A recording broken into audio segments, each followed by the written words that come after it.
Lenses.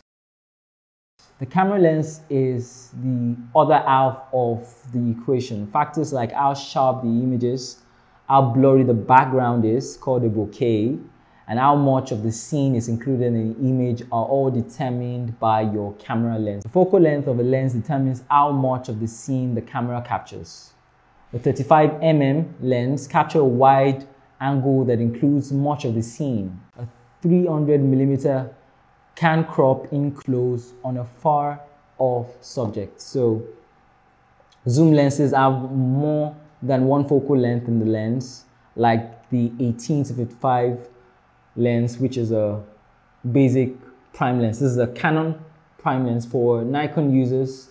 I'm sure they also have a basic lens that zoom. This is a Canon basic lens that comes with the old 60D 18-55mm, often bundled with most camera bodies. Prime lenses have a single focal length, meaning you can't zoom with these lenses. So basically what I'm trying to say about lenses is there are different types of lenses, and basically we can say we have basically major description is two, which is a prime lens and a zoom lens. By prime lens we mean lens with the same focal length. It means if it's a 50mm lens, it's a 50mm lens. You cannot zoom in to get a 70mm on a 50mm lens. Basically, that's what it means.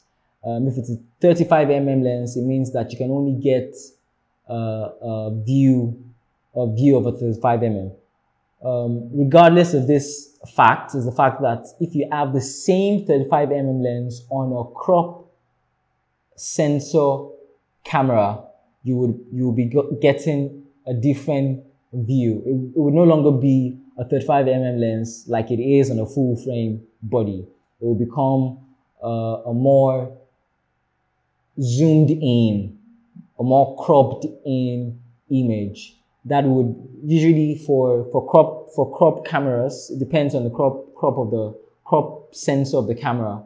Some are as much as 0.2, so you probably need to times it by 0.2 something. You know, it depends on whatever crop factor we're dealing with. So your focal length for a prime lens is determined by your body, but on a full frame body, a 35mm lens would always be a 35mm